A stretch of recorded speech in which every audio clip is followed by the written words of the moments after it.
नमस्कार, आप देख रहे हैं बिजनेस टुडे बाजार। मैं हूं हर्ष शर्मा। तो जो हमारी सेबी चीफ है माधीपुरी बुज, उन्होंने प्रेस कॉन्फ्रेंस करी। उससे पहले उन्होंने जो सेबी के बोर्ड ऑफ डायरेक्टर्स थे उनके साथ एक खास मीटिंग की, जिसके बाद ये प्रेस कॉन्फ्रेंस हुई और इसमें उन्होंने काफी अहम बातें कही हैं, खास तौर पर रिटेल निवेशकों के लिए। उनको इस बात को, जो उन्होंने क्या कहा वो मैं आपको बताऊंगा, बहुत ध्यान से सुनना चाहिए, क्योंकि उन्होंने एक रणनीति बताई है कि जिस तरीके से आईपीओ को लेकर बाढ़ आई हुई है और 20 नवंबर से लेकर 24 नवंबर तक जिस तरीके से 5 आईपीओ को लेकर होड़ मची, करीब 2.5 लाख करोड़ रुपए से ज्यादा का निवेश देखने को मिला।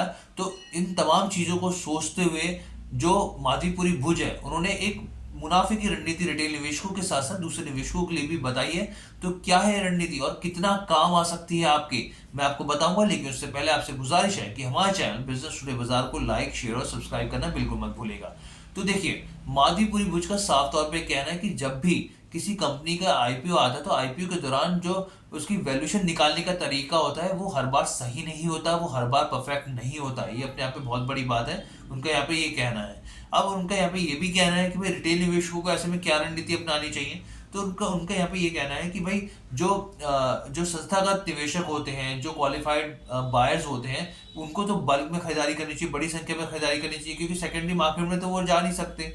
लेकिन एक रिटेल निवेशक जो होता है उसको किन बातों का ध्यान रखना चाहिए? उसको सबसे पहला ध्यान ये रखना चाहिए कि पहले आईपीओ सेटल डाउन हो जाए, उसकी लिस्टिंग हो जाए।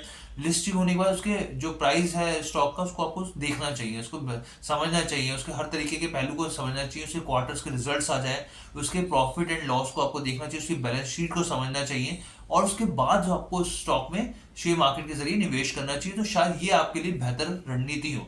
ये साफ तौर पर उनका ये कहना है यहाँ पर, क्योंकि जिस तरीके से हम देख रहे हैं कि एक आईपीओ को लेके निवेशक जो है टूट पड़े हैं, तो उनका साफ तौर पर कहना है कि भाई इससे बेहतर रणनीति ये होगी कि आप एक बार जो वो लिस्टिंग हो जाए कंपनी की, उसके शेयर के प्राइस को देखेंगे किस तरीके से वो कुछ दिनों में उसने रिएक्ट किया है, उसके बाद उसके भाव को आप समझ लें, और उसके बाद उसके रिजल्ट्स आए तो उसको देखें, उसके बाद उसमें इन्वेस्ट करें, तो शायद आप ज्यादा मुनाफे में रह सकते हैं, आपके लिए बेहतर रणनीति हो सकती है। इसके साथ ही उनका कहना है कि भाई हम लोग जिस तरीके से लगातार आईपीओ आ रहे हैं उसमें हस्तक्षेप करना हमारा बिल्कुल भी ठीक नहीं है। एक एक मार्केट में फेयर चेक एंड बैलेंस होना चाहिए। इस तरह की तमाम चीजें देखनी चाहिए और रिटेल निवेशकों को बहुत ही समझदारी से कदम उठाना चाहिए, क्योंकि पीछे हमने देखा कि टाटा टेक्नोलॉजीज के आईपीओ को लेकर जबरदस्त क्रेज देखने को मिला। इस तरह की हमने खबर भी आपको बताया कि रिकॉर्ड टूट गया।